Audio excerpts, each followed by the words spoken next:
Bem, os irmãos observaram como que quando é alguma coisa nossa, na nossa cultura tem uma vibração diferente, tem uma forma diferente de poder expressar. Então que nós possamos aproveitar os aspectos culturais. A cultura é algo muito importante e nela nós temos aspectos que são bons e aspectos que não são bons, certo? Mas para que nós possamos levar o Evangelho, nós temos que partir do contexto cultural, certo? De entender aquela cultura para poder chegar naquela realidade, naquela música e a partir daquela cultura levar então o Evangelho do Senhor Jesus Cristo. Não é anular a cultura. Houve um tempo no projeto de missões, e nós somos de uma herança missionária anglo-saxônica, então de que o aspecto de poder trazer o Evangelho significava incorporar a cultura anglo-saxônica, a cultura americana, trazer literalmente para dentro do nosso contexto. Então era aquele formato do que havia, mas não é dessa maneira. É a questão de poder chegar na cultura, entendendo que a cultura tem aspectos que são positivos e outros que não são positivos, e nós sabermos com a graça do Senhor, lidarmos com isso para podermos testemunhar do Senhor Jesus Cristo. Quando nós vamos para a Bíblia, o Evangelho, nós vamos observar que Jesus, ele agiu culturalmente, na cultura judaica, frequentando a sinagoga, na forma de vestir, certo? Culturalmente, mas agindo na cultura, de certa maneira, rompendo com ela no sentido da proposta do Evangelho. Então, que nós possamos, assim, ter essa compreensão, porque tem muita gente próximo de nós que precisam do Evangelho, gente. Tem muita gente que precisa. Tem muita gente, e talvez esse seja um dos grandes desafios da igreja no século XXI. Eu penso que dificilmente na nossa realidade de cidade, e na maioria das cidades no nosso país, eu acho que difícil alguém que não tenha ouvido ainda o Evangelho, certo? Que não significa dizer, claro, que nós não devamos continuar pregando. Sem dúvida alguma, tem pessoas que ainda não ouviram, e mesmo quem já ouviu, precisa ouvir de novo, tá? Mas tem uma realidade que nós temos que ter atenção. Tem muitas pessoas que um dia já estiveram na igreja, e estão fora da igreja, e precisam ser reevangelizadas, reconquistadas para o Evangelho. Isso é um desafio enorme que nós temos pela frente, daqueles que um dia já estiveram entre nós e que estão fora, e alguns numas atitudes, numas posturas totalmente assim equivocadas e naturalmente, humanamente falando, quando alguém está numa perspectiva de erro, o que ela faz inconscientemente é apontar o erro do outro. É apontar o erro do outro. Então nós somos igreja do Senhor Jesus, mas nós, enquanto igreja do Senhor Jesus, não somos uma igreja perfeita, vamos entender assim no sentido geral, de igreja não resumida somente aqui. Nós não somos uma igreja perfeita, os irmãos entendem isso? O irmão é perfeito? Mas isso te dá um álibi, ou me dá um álibi para poder valorizar a imperfeição? Eu não sou perfeito, vou continuar assim mesmo, é isso que fala? Não, de maneira alguma. De maneira alguma, de nós podermos buscar esse desenvolvimento que é a questão da santificação. Aí, quando por vezes uma pessoa que, por vários motivos, não é o caso de nós enumerarmos, nem julgar ninguém, mas ela se distancia, ela tropeçou, caiu, sei lá, por vários motivos. Então, uma estratégia que o inimigo usa é poder colocar uma lupa na mão desta pessoa para poder apontar os nossos defeitos. Entendeu? Aí começa a falar, por que a igreja é isso? Porque lá tem gente assim, porque lá faz dessa maneira, você concorda comigo? Porque vai lá e vai dar o dízimo para o pastor, porque vai fazer assim. Os irmãos entendem? Porque lá tem gente que está pior do que eu aqui fora. Então são todas essas argumentações equivocadas, mas que são usadas de maneira, digo, até inconsciente, como forma de poder tampar, não enxergar a própria atitude errada em que aquela pessoa está vivendo. Então, nós não podemos, primeiramente, nós não podemos falar mal da igreja. Igreja, falando no sentido geral, não podemos falar mal da igreja. A igreja é do Senhor Jesus, nós não somos perfeitos, mas nós estamos no processo, certo? Não podemos falar. Nós precisamos nos amar, nós precisamos nos aproximar, nós precisamos exercer os mandamentos mútuos, ok? Precisamos nos envolver na igreja que é do Senhor Jesus, a partir dos dons espirituais que Ele confere a cada um de nós. Precisamos orar pela igreja, precisamos contribuir para que a igreja possa cumprir a sua missão, precisamos participar, não podemos falar mal da igreja. Não podemos falar, porque nós somos a igreja do Senhor Jesus. Que Deus nos conceda a graça, irmãos, de nós podemos, com graça, alcançarmos aqueles que ainda não aceitaram Jesus, que já ouviram 1, 2, 3, 4, 5 vezes. Quantos aqui têm familiares não crentes? Levante a mão. Quem tem? Irmãos, olha aí. Olha o desafio missionário. Fica com a mão levantada aí, por favor. Senhor Deus, Pai querido, Pai amado. Ó Deus, são nossos, da nossa casa, do nosso sangue. Ó Deus, são por vezes, ó Pai, não do sangue, mas o esposo, a esposa. Clamamos por eles agora, Pai. Pedimos por eles agora. Onde eles estiverem, que o Senhor dê graça. E dê graça sobre cada irmão. Porque é difícil viver o Evangelho dentro de casa. Porque dentro de casa nós, ó Pai, nos despimos. Dentro de casa, ó Pai, as nossas fragilidades aparecem mais. E, por vezes, esses nossos queridos, amados, parentes, filhos, esposa, eles não tendo uma visão espiritual, eles começam a botar o dedo na ferida. E isso, ó Pai, é uma tática do inimigo que fere a gente. Então, abençoa os irmãos aqui. Ó Deus, que por vezes dentro de casa são julgados, dentro de casa, ó Pai, são vilipendiados, porque, ó Pai, professam a fé deles em Jesus. Que eles possam continuar firmes, perseverantes, dê sabedoria no tempo de falar e no tempo de calar. Porque tem momento que não adianta mais falar, é só, ó Pai, testemunhar. Ó Deus, e tira tudo aquilo que é de culpa, ó Pai. Tudo que é de culpa. Porque, ó Pai, não é esta graça do Evangelho sobre nós. E mais uma vez, traga essas pessoas. Ó Deus, os filhos, ó Pai, os netos, os bisnetos, ó Deus, o esposo, a esposa, em nome de Jesus, salve a nossa casa, ó Pai, salve a nossa família, em nome de Jesus, amém. Deus abençoe a sua casa, Deus abençoe a sua família, fica firme lá, tá? Vamos ler 2 textos da palavra de Deus. Vamos ler Isaías capítulo 35, e depois Mateus capítulo 9, versículo 35. Isaías capítulo 35, e nós vamos ler os primeiros versículos desse texto, tá? E depois nós vamos lá para Mateus. Isaías 35, eu vou ler, diz assim: o deserto e a terra seca se alegrarão, o ermo exultará e florescerá como narciso. Ele se cobrirá de flores, dará gritos de alegria e exultará. Receberá a glória do Líbano, o esplendor do Carmelo e de Sarom. Eles verão a glória do Senhor, o esplendor do nosso Deus.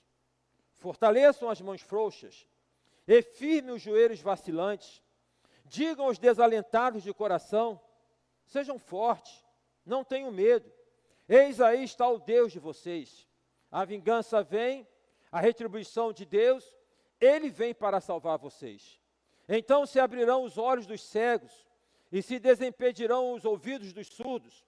Os coxos saltarão como as corças e a língua dos mudos cantará, pois as águas arrebentarão no deserto e ribeiros no ermo. A areia escaldante se transformará em lagos e a terra seca em mananciais de água. Onde os chacais costumam viver, crescerá a erva com canas e juncos. Que Deus abençoe a leitura da palavra. Vamos lá para Mateus, capítulo de número 9, versículo 35 em diante. Mateus, capítulo de número 9, versículo 35, 36, 37 e 38, fala assim: E Jesus percorria todas as cidades e aldeias, ensinando nas sinagogas, pregando o evangelho do reino e curando todo tipo de doenças e enfermidades. Ao ver as multidões, Jesus se compadeceu delas, porque estavam aflitas e exaustas, como ovelhas que não têm pastor. Então Jesus disse aos seus discípulos: A seara é grande, mas os trabalhadores são poucos. Por isso, peçam ao Senhor da seara que mande trabalhadores para a sua seara. Que Deus abençoe a leitura da palavra de Deus. Nós, no texto de Isaías, nós lemos aqui e vai falar de terreno, vai falar de localidade, de geografia. O deserto e a terra se alegrarão, o termo exultará. Vai falar daqueles que vivem nessas regiões ou nesses lugares. A Bíblia é muito metafórica, né? Muito assim simbólica. Ela vai usar as questões que estão ali presentes, vigentes, para poder destacar dessas questões algumas lições. Então, a Palestina, a constituição do mundo antigo, a gente sabe que é daquela terra árida, que é do deserto. Então, as pessoas viviam com essa realidade.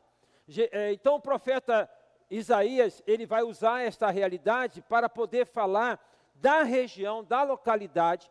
Em tantos momentos nós observamos na Bíblia a questão da seca, nós observamos o anseio por chuva, nós ansiamos a questão de um dos profetas que fala que Deus enviará no seu tempo a chuva serôdia, ou seja, aquela que é no tempo certo. Então, dessa realidade geográfica, dessa realidade regional, e aí faz o paralelo com a questão da realidade concreta do terreno para uma realidade concreta, mas não vista aos olhos humanos, que é a realidade do terreno do seu coração, do coração das pessoas.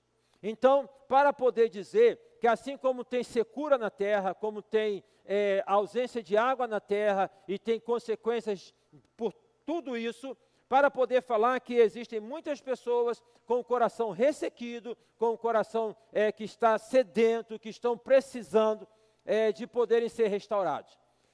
O texto de Isaías, ele está pontuando o profeta uma realidade que é a realidade da transição para o cativeiro, certo? Do povo que vai para o cativeiro, do Deus que é Deus de amor, mas do Deus que exerce justiça. Então, por consequência da rebeldia, da desobediência, este povo vai para o cativeiro, vai para a Babilônia, por terem desobedecido e terem deixado a lei de Deus. Mas Deus, em sua infinita graça, em sua infinita misericórdia, diz que a despeito dessa rebeldia, a despeito então dessa desobediência, Ele manifestaria a graça sobre este povo e restauraria este povo. Restauraria a terra deles, restauraria o coração deles. Então, esta é a realidade que nós vamos encontrar e que nós encontramos no Velho Testamento, aqui em especial no livro do profeta Isaías.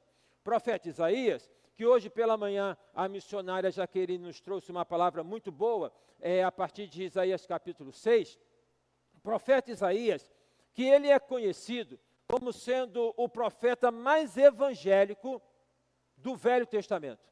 É o livro profético que tem mais assim abordagens para poder falar do Messias, para poder falar da vinda do Senhor, para poder falar do nascimento de Jesus. Isso tantos anos antes da vinda de Cristo. Então é como que Isaías, ao seu tempo, ele estivesse falando de algo que tivesse acontecido naquele instante, naquele momento. E só vai acontecer lá à frente, não sei quantos anos mais à frente, 500 anos, 600 anos à frente, com a vinda do Senhor Jesus. Então esta é a realidade que nós encontramos aqui no texto do profeta Isaías.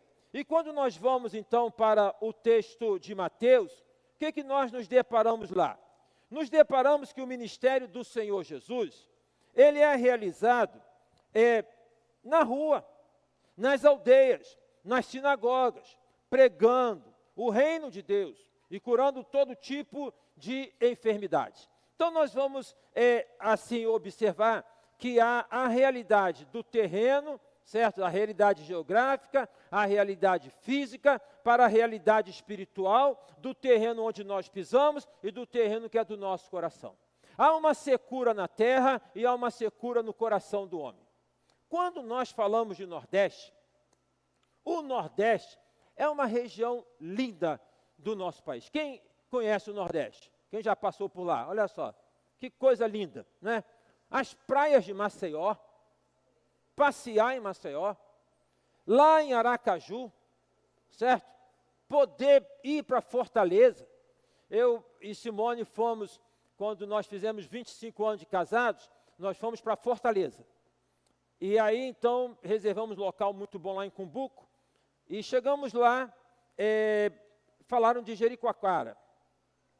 Mas é 3 horas e meia de viagem daqui para lá. E nós tínhamos alugado um Fiesta 1.0, tá? E eu falei, se a gente está aqui, nós temos que ir lá conhecer isso. E botamos o Fiesta em 3 horas de estrada, tranquilo. Mas só que para chegar em Jericoacoara, você tem que andar aproximadamente uma hora e meia, 2 horas, de areia de praia. Certo? E como que um Fiesta 1.0 pode andar num lugar assim? Ou então aqueles, eu não sei qual o nome que dá, irmão Ediclito, aqueles caminhões que as pessoas iam em cima. Não é pau de arara, não. Pau de arara é outra coisa. Mas, enfim, para poder ir para lá. Ou então naqueles jipes 4x4. Interessante que chegamos lá, encontramos um nordestino, e o nordestino é fantástico. Ele falou, moço, eu levo vocês lá. Eu falei, mas rapaz, como é que você vai levar num Fiat 1.0? Não, deixa comigo. É só esvaziar um pouco os pneus. Entendeu?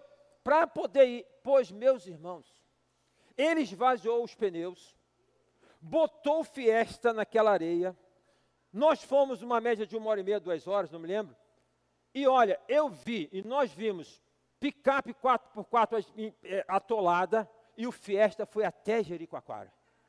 Chegamos lá.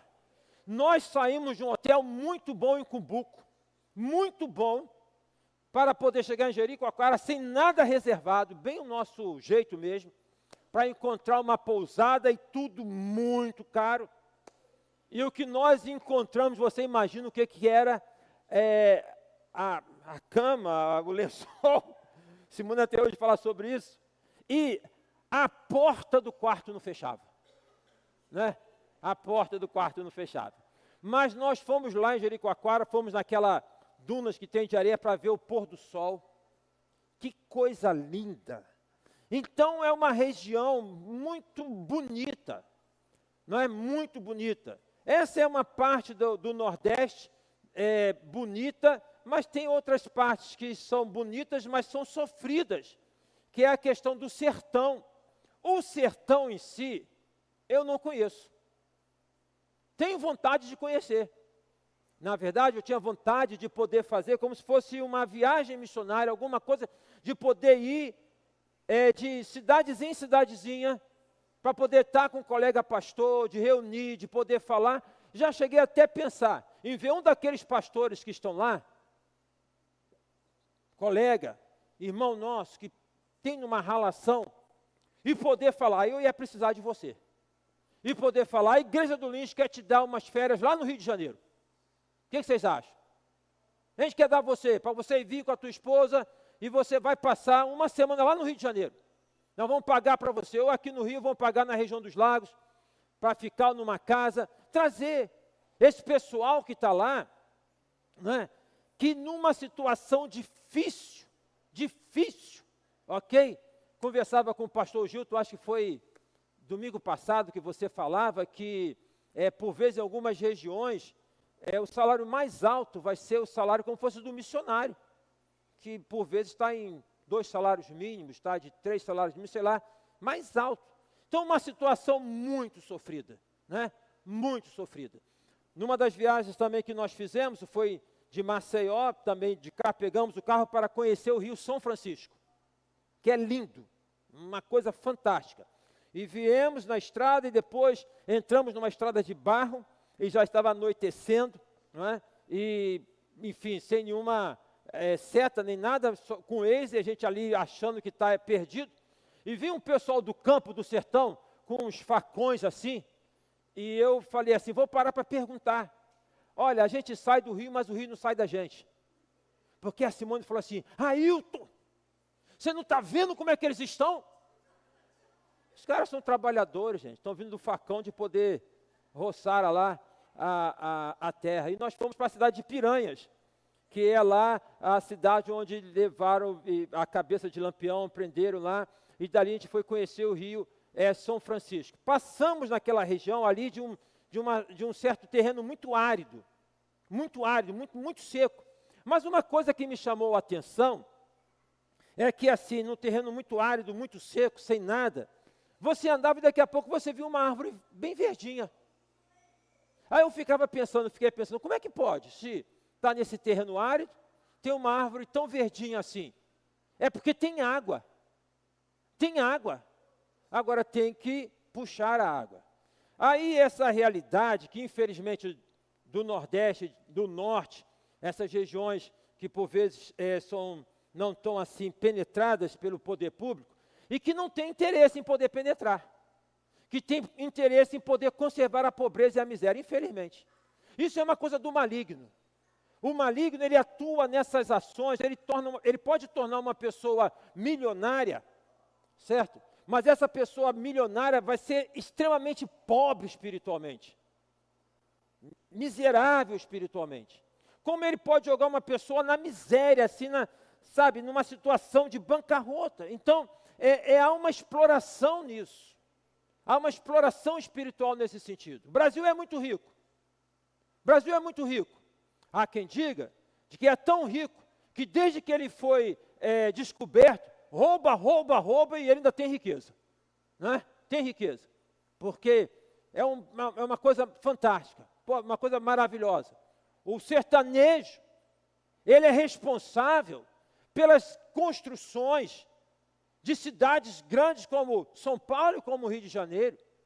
Na ponte Rio-Niterói, quantos se dedicaram e, infelizmente, quantos vieram a falecer na construção da ponte Rio-Niterói e de outros lugares. Um povo resiliente, um povo resiliente, um povo que se depara ali com a falta de chuva, não é? E crê que o dia vai chegar, que a chuva vai chegar, um povo resiliente, um povo que, pelo sofrimento, eles foram aprendendo a poder vencer as dificuldades da vida. Um povo sorridente, de uma poesia linda, piadista. Os artistas desses que fazem sucesso por aí, boa parte deles vem do Nordeste, certo? Os homens trabalhando como comediantes, como cômicos. Então, como que poder, num ambiente de tristeza, num ambiente, por vezes, de miséria, eu acho que eu não conheci miséria, graças a Deus, não sei se você conheceu, tá? Tem muita miséria no Rio de Janeiro, tem muita miséria no Rio de Janeiro, mas em lugares assim, em que essas pessoas foram ali caminhando, foram superando, então um povo extremamente resiliente, um povo esquecido, um povo manipulado, um povo politicamente falando usado, para poder manter na dependência, que se tem água para todo mundo, não vai faltar dinheiro para aqueles que querem vender o carro-pipa, né?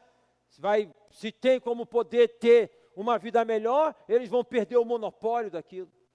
E é uma região onde, no contexto nosso de evangélico batista, em termos de missões, o projeto missionário começou muito pelo sertão. Começou muito por esta região. Eu me recordo do pastor Davi Gomes, que foi meu professor no Seminário do Sul, e chegou a ser o missionário lá no início da Junta de Missões Nacionais, que desbravava o sertão, que ia para poder pregar, e tantos outros pregando lá no sertão, anunciando o Evangelho. Nós recebemos aqui na igreja um missionário, que ele foi curado de lepra. Ele tinha lepra. E ele foi curado de lepra, e ele tem uma experiência com Cristo, ele se apresenta para poder ser um missionário. E aí então ele vai para poder pregar o Evangelho, ele vai para poder anunciar o Evangelho. E tinha lá então uma igreja no local muito assim carente, ele quer reativar aquele trabalho, e a igreja que é a maior da região, ele vai buscar ajuda nesta igreja maior da região, para poder apoiar aquele trabalho missionário. E ali então o pastor, não, nós vamos ver, nós vamos examinar o conselho, nós vamos... E aí leva, né, esse jeito batista também, por vezes de ser, da coisa, nessas etapas todas. E aí, então, depois de passado um mês sem dar resposta, o coitado querendo a resposta, aí o pastor fala, não, porque o conselho decidiu que não é prioridade, não tem nesse momento a verba, e o conselho é um missionário. Nordestino não tem muito papas na língua também, né? Ele falou assim, ô pastor, não estou precisando de conselho não, pastor. Eu estou precisando de dinheiro para fazer o trabalho. Conselho eu tenho lá. E mesmo sem o apoio desta igreja, outros abriram o coração e vai para poder, então, realizar o trabalho. O que eu quero aqui, irmãos, fazer essa contextualização histórica do que é o Nordeste, a partir do que a Bíblia fala de região, de sequidão, de falta de água, de sofrimento e de dor, para poder falar que essa é uma realidade do coração do homem. O homem sem Jesus é um terreno seco. O homem sem Jesus é um local de sofrimento, é um local de dor.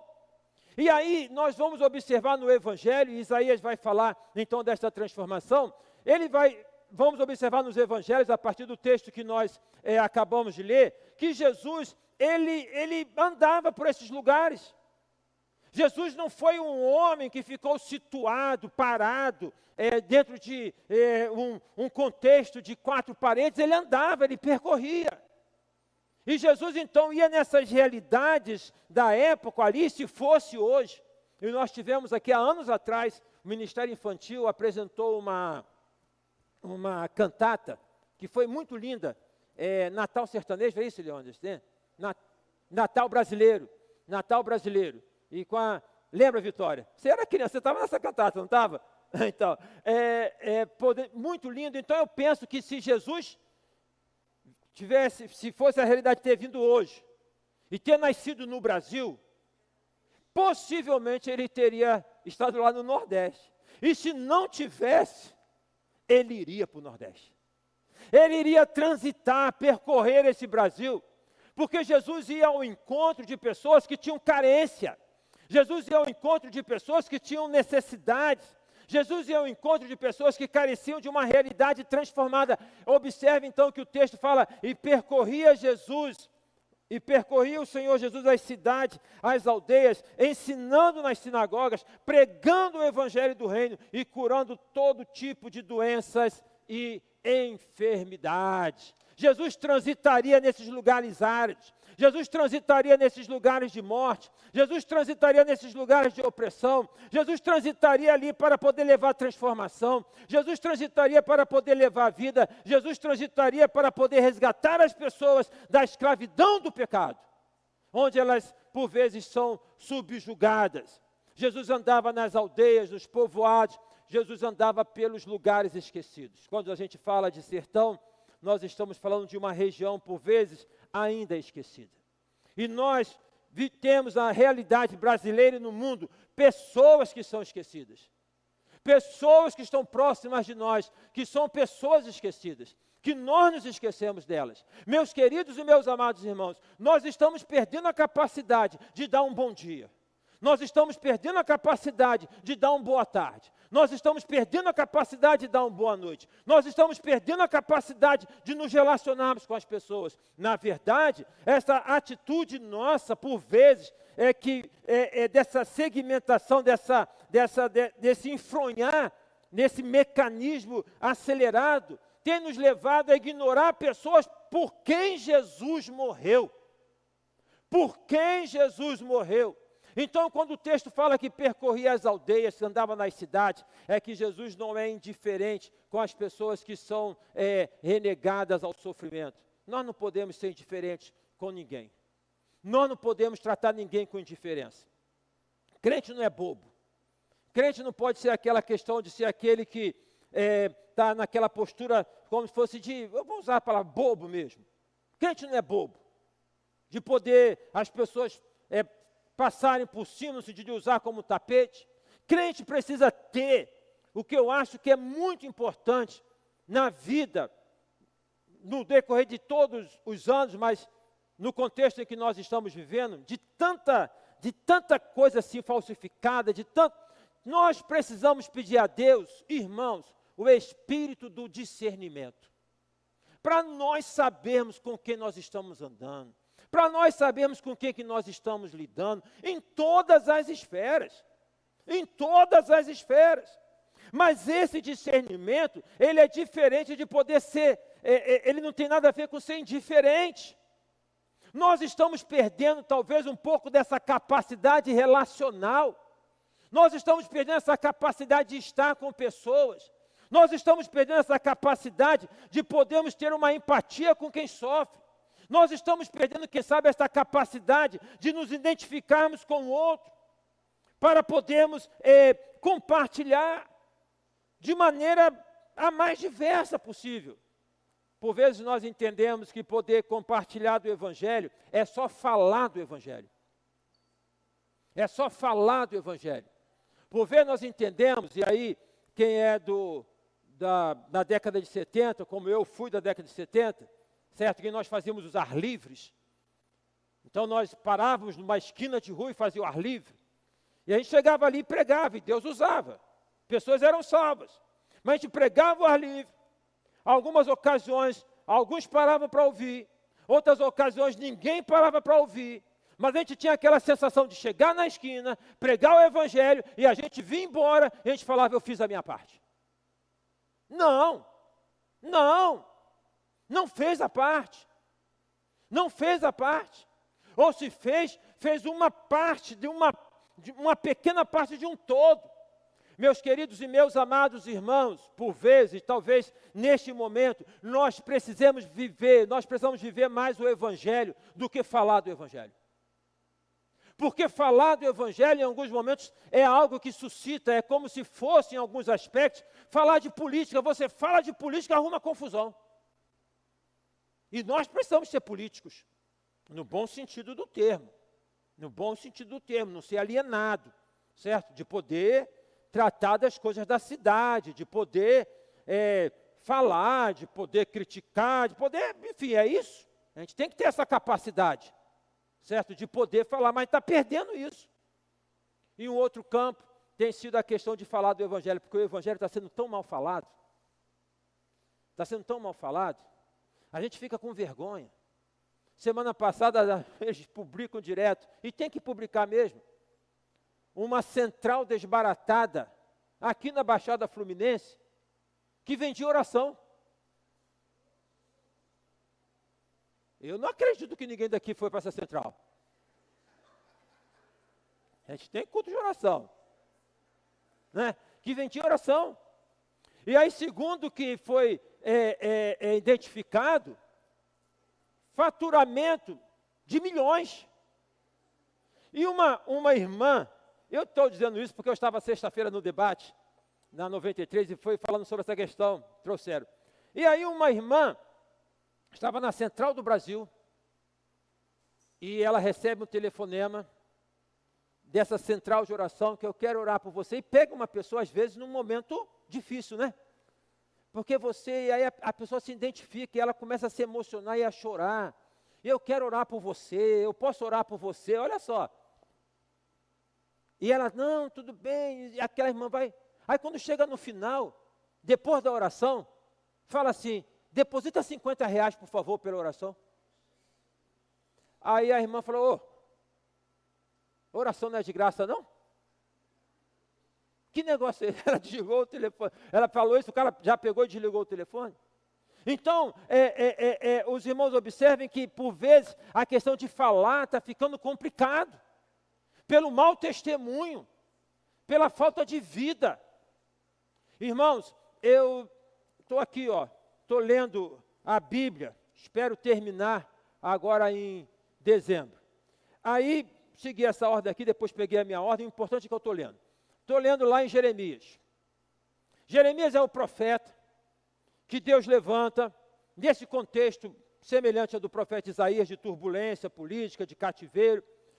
E Jeremias é o profeta que Deus levanta para poder falar contra os profetas, para poder falar contra os sacerdotes. Se fosse hoje, era para poder falar contra os pastores, era para poder falar contra tantos líderes aí. E Jeremias, ele é espancado, Jeremias é preso no templo. Jeremias é ameaçado de morte por aqueles que estavam ali cumprindo aquele papel de religiosidade. Se fosse hoje, o que aconteceria, minha gente? Então, andar pelas cidades, andar pelas aldeias. Jesus andava, ele era um evangelho ambulante. É isso que nós precisamos, irmãos. É isso que nós precisamos.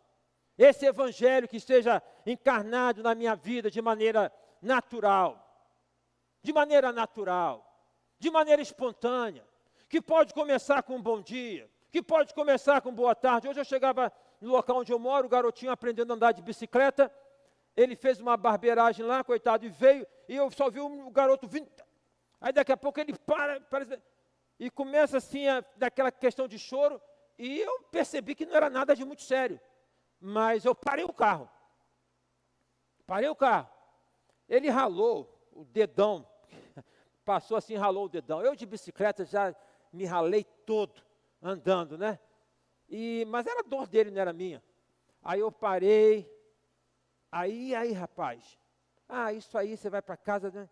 Você quer que eu te ajude? Quer que eu leve a sua bicicleta? Vizinho assim. Aí daqui a pouco o pai dele vem, muito obrigado, Gente, eu não estou colocando para poder destacar mérito não, mas são coisas simples, que identifica e que marca, de relacionamento. Então, quando nós observamos esta ação do Senhor Jesus, é esse movimento dele poder ir a lugares esquecidos para poder dizer para aquelas pessoas que elas não estavam esquecidas. Jesus foi nas aldeias, Jesus andou por esses lugares desertos, para poder chegar nos lugares esquecidos, para poder dizer às pessoas esquecidas que elas não estavam esquecidas por Ele. Deus não esquece ninguém, minha gente. Ele não me esquece, Ele não te esquece. Você pensa que Ele te esquece? Às vezes eu penso. Às vezes, né? A gente tem essa questão, Senhor, o Senhor não está olhando para mim? O Senhor não está me vendo nesse sufoco? O Senhor não está me vendo aqui nessa situação? O que a Bíblia diz? O que o profeta Isaías disse? Ainda que a mãe esqueça do filho que amamenta, eu jamais me esquecerei de ti. Então, quando nós usamos esta ênfase no culto de maneira meramente didática, certo? E funciona, Leônidas, vamos ter outras formas de poder fazer, para poder, a partir desse contexto, poder falar do sertão, falar do Nordeste, para poder falar que tem pessoas esquecidas nesse Brasil, e que algumas pessoas esquecidas podem ser vizinhas suas, pode ser um colega de trabalho seu, pode ser uma pessoa da sua faculdade. Conversava com uma irmã, e ela falava, na faculdade, na semana que passou, um aluno que tinha passado, atentou contra a vida, se suicidou. O mundo está vazio. O mundo está vazio. Está aloprado. Você que está na faculdade, você que está na universidade, você que está vivendo, onde as festas são ali aquelas chopadas, as drogas correndo, as pessoas, aquela garotada precisa de referencial, natural.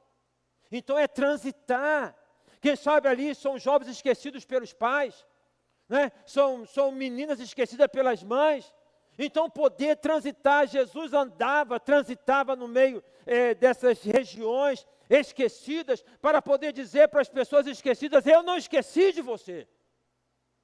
Jesus não esqueceu de você, meu irmão. Jesus não esquece de mim, louvado seja o nome dEle. A todo momento Ele tem um olhar voltado para cada um de nós. Jesus percorria, esta colocação aqui no original indica um movimento contínuo. Jesus percorria o movimento contínuo, fico pensando, Jesus, Forrest Gump é aquele filme que o cara saía correndo e andando, né? Mas aquilo era de outra realidade. Mas Jesus percorria ao encontro de pessoas esquecidas. Meus queridos, meus amados, eu e você, nós, vamos pedir a Deus a graça de alcançar pessoas esquecidas perto da gente. Pessoas esquecidas nos hospitais.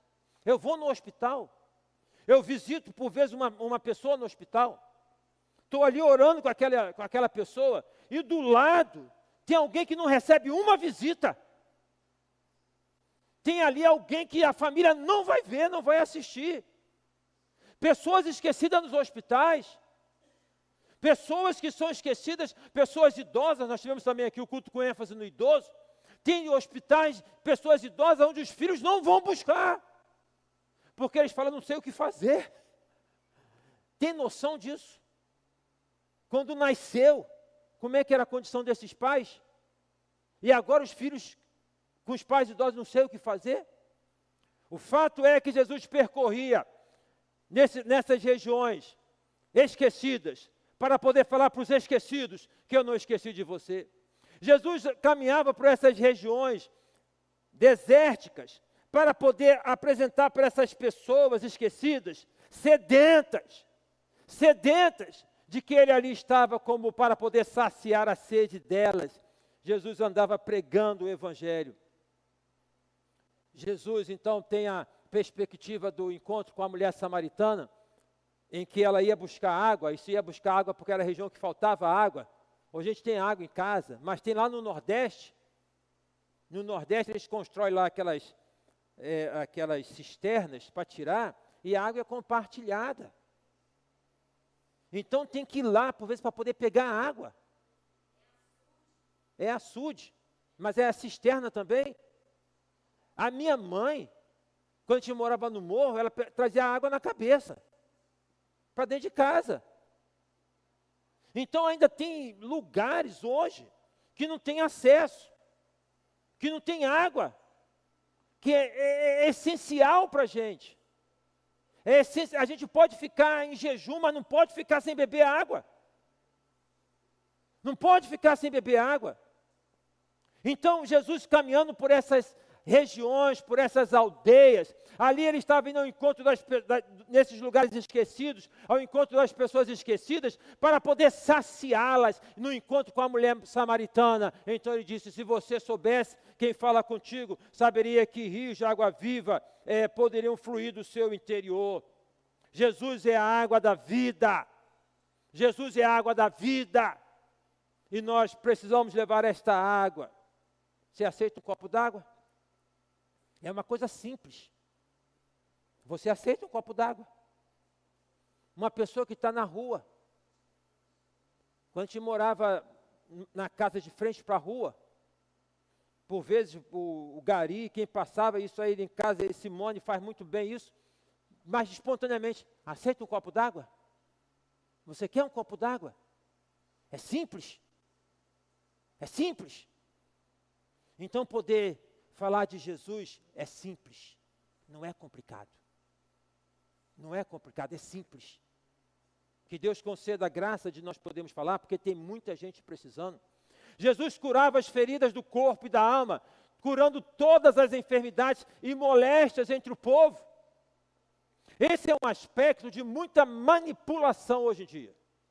Não hoje em dia, mas a gente fala de hoje em dia, mas não é hoje em dia. Não é hoje em dia. Nós estamos nos aproximando da reforma protestante, 31 de outubro. Nós vamos ter aqui o culto com ênfase na reforma, cantando a reforma, porque a reforma, Martim Lutero, ela se deu, primeiro que não foi um projeto de Lutero. Lutero não queria fazer uma reforma como a gente pensa que ele queria fazer. Romper. Lutero não queria nem deixar de ser católico. Ele não estava querendo, ele estava querendo que a igreja se despertasse para uma realidade que estava totalmente equivocada. Que era a venda das indulgências, aquela coisa toda. Certo? Dos milagres. Então isso lá, não sei quantos anos atrás. O que tem hoje? É a mesma coisa.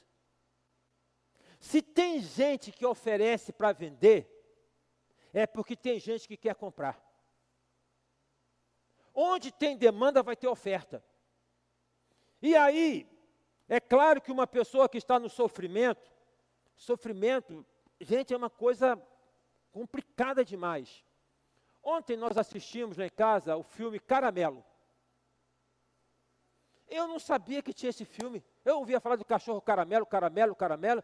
Eu estou achando que... Mas é um filme, vale até a pena assistir, bem interessante. Né? Bem interessante, fala ali de uma... Bom, não vou contar do que é para você poder, então, assistir. Tá?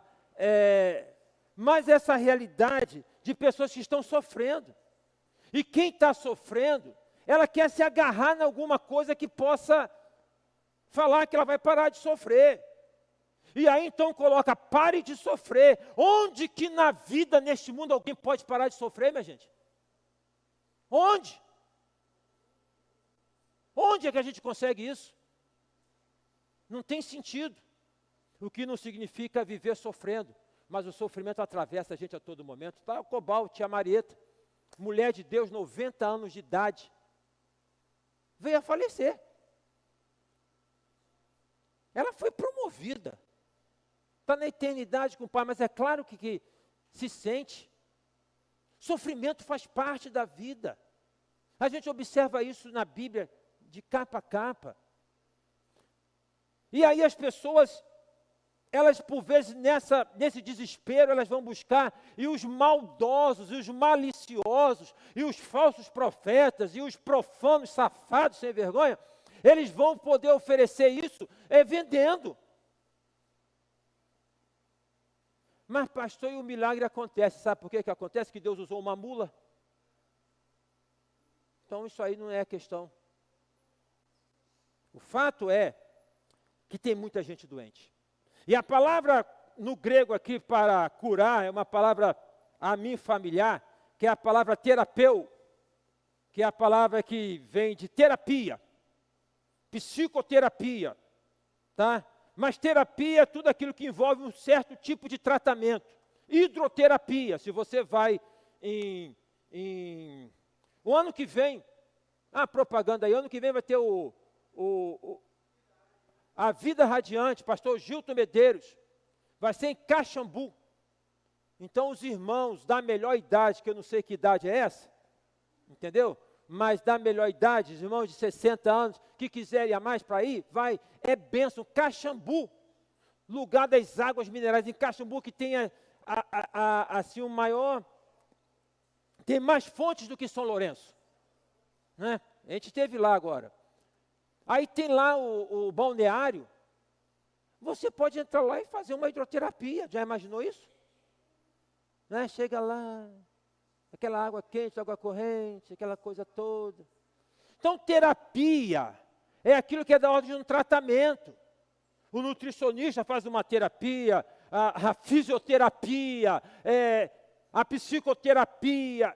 Então, quando a palavra coloca Jesus curável, é terapeu, é terapia, para poder apontar e para poder sinalizar que Jesus curava tantos problemas na saúde caracterizadas no corpo, mas muito mais aquelas caracterizadas na alma. Muito mais da alma. Eu creio, e você, eu creio que crê comigo num Deus que cura, amém? Se a gente tem uma pessoa doente, a gente tem que orar para ela ficar curada. Eu creio no Deus que cura, mas eu não sei por que Deus não cura todas as pessoas. Mas eu sei que todo aquele que tem Jesus como Salvador, ele tem a maior de todas as curas, a cura espiritual, está com ele. Então Jesus percorria curando, levando assistência, levando a palavra, é isso que os missionários fazem, é isso que tantas pessoas fazem, é isso que nós fazemos, é isso que o Projeto Tabelinha, os irmãos viram que coisa linda hoje pela manhã? Projeto Tabelinha com Jesus, isso é terapia. As crianças jogando futebol é terapia. O atendimento que é dado para essas crianças é terapia. O reforço escolar é terapia, é terapêutico, é poder entender a pessoa como um todo. Que é um outro problema que nós temos de poder fazer essa divisão do aspecto espiritual e poder falar minha vida espiritual. A tua vida espiritual nunca existiria sem a tua vida emocional, sem a tua vida física. Porque espírito não é para ficar perambulando por aí. Espírito está dentro da gente. Então a minha vida, É uma expressão que a gente usa sem perceber, mas é errado. A minha vida financeira, a sua vida financeira é espiritual. A minha vida emocional, a sua vida emocional é espiritual. A minha vida familiar, a sua vida familiar é espiritual. A minha vida profissional, ela é espiritual. Os irmãos entendem? Está tudo abarcado pelo que é o espiritual. O espiritual vem e invade todas as esferas da nossa vida. Fato é, meus irmãos, que tem muita gente precisando de cura. Cura. A principal do pecado.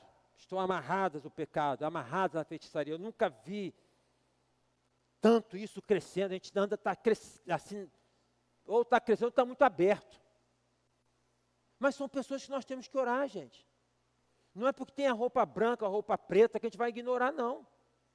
Você não tem problema apertar a mão de uma pessoa assim, não. Na sua mão não vai cair, não. Você não vai ser amaldiçoado, não. Tem que ficar esperto em todos os sentidos. Mas não vai quebrar relacionamento. A Marta contando um testemunho da tia Marieta, a mãe do Cobal. Ela era pentecostal. E uma pessoa assim, nunca cortou o cabelo. Cabelo bem branquinho.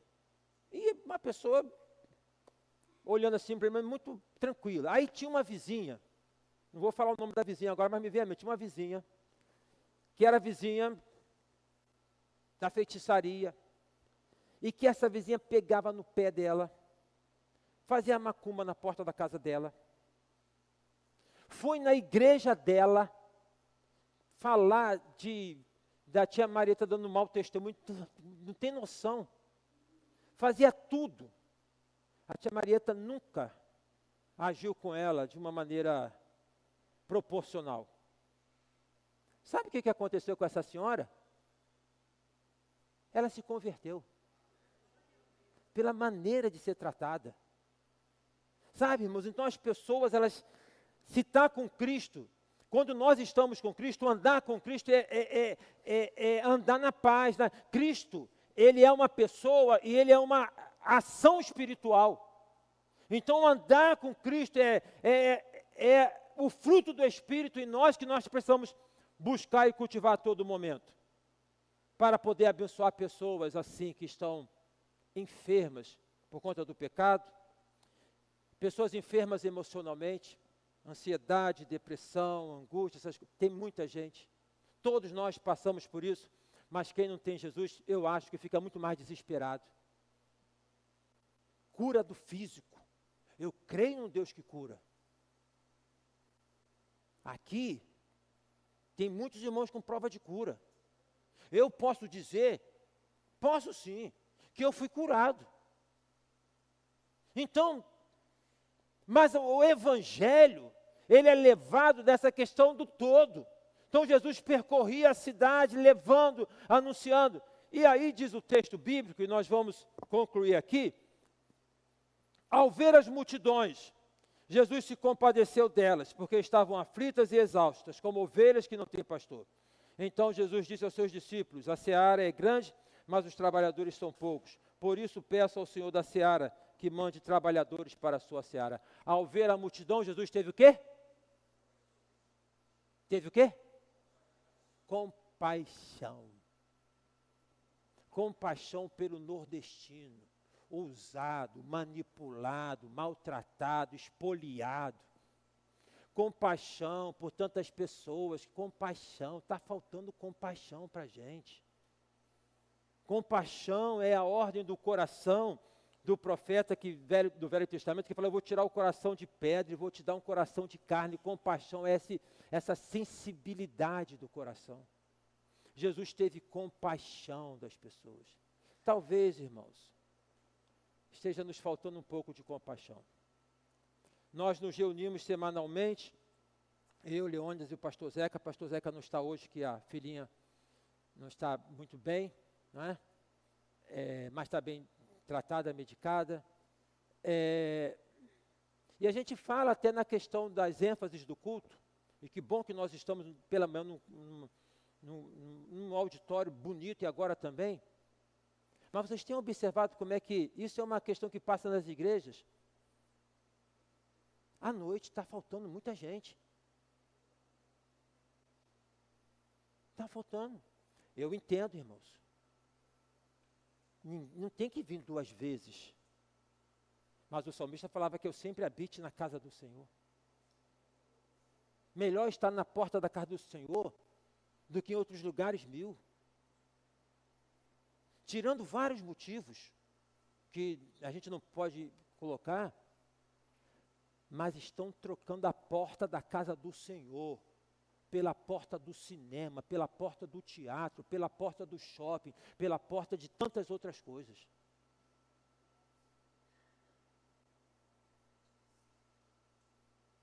E aí, então, nós conversávamos, eu falava assim, não, a gente não pode aceitar uma coisa como dada. Se tem uma coisa que me consome,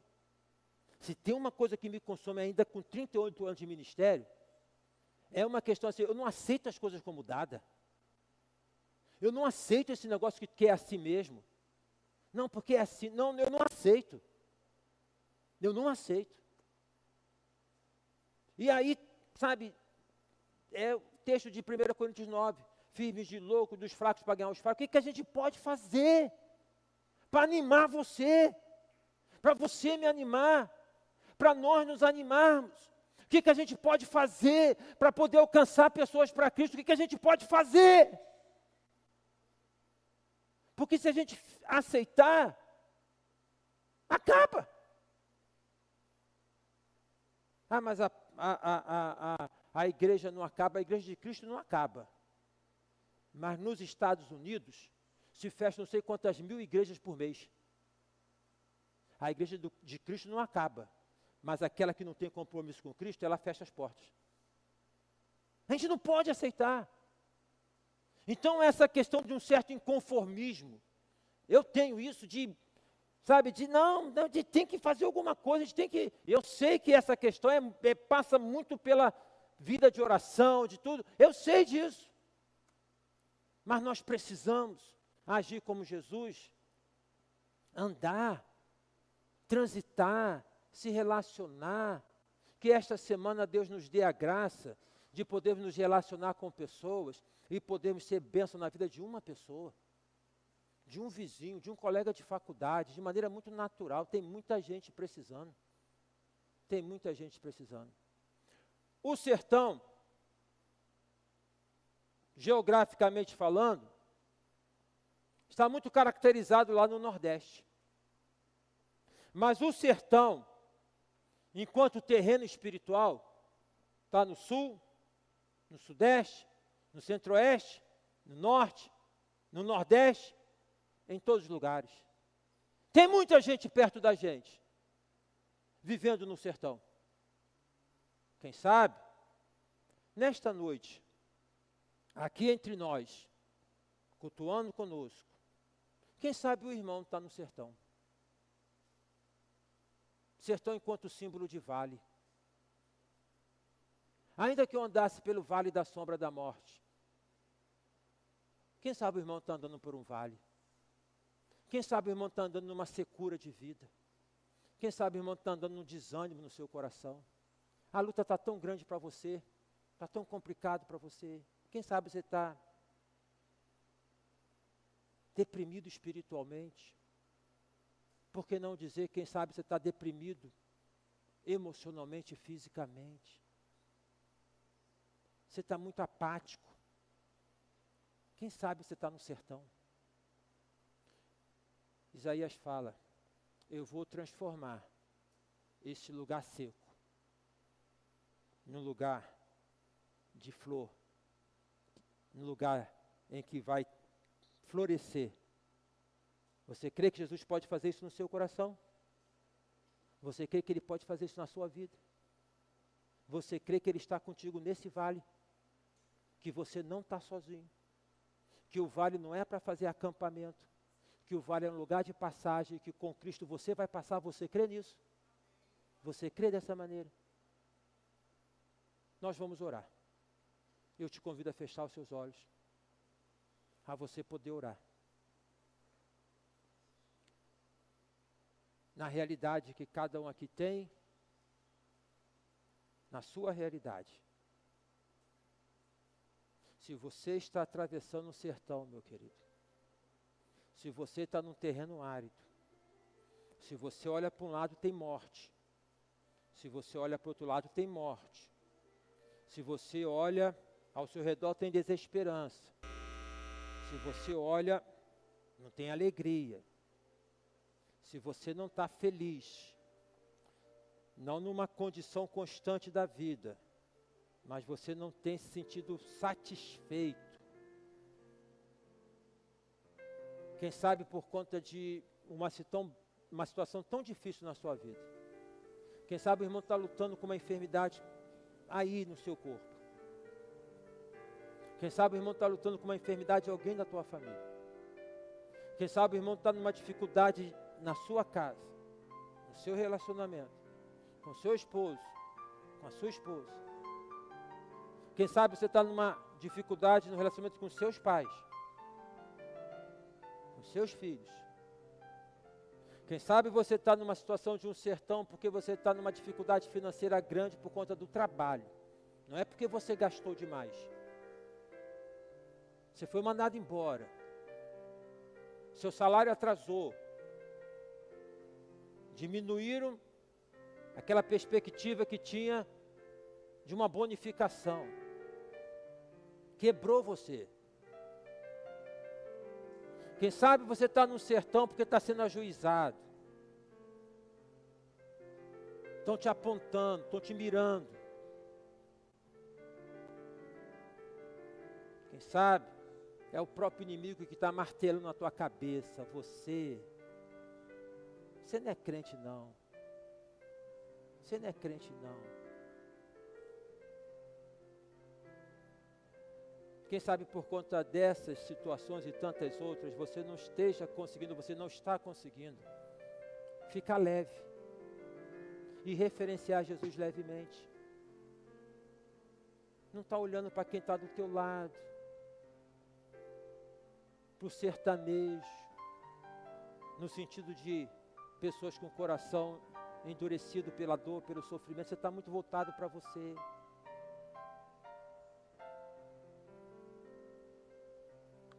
Ora ao Senhor, peça a Deus graça. Peça a Deus um novo coração, irmão. Peça a Deus para poder te reanimar, te vivificar, te reavivar. Peça a Deus para te fortalecer. Desiste não. Não entrega os pontos não. Sabe, irmãos, quando o texto de Mateus fala que Jesus percorria as aldeias, as cidades, diz que ele percorria as sinagogas. Sabe, irmãos, Jesus está em espírito aqui entre nós agora. Ele está percorrendo essas fileiras de banco aqui, ó. Ele está onde você está aí, cultuando pela transmissão, está percorrendo. O Espírito Santo está aí, ó. Docemente, suavemente, falando, eu estou com você. Você quer caminhar comigo? Eu quero te ajudar. Você quer colocar isso nas minhas mãos?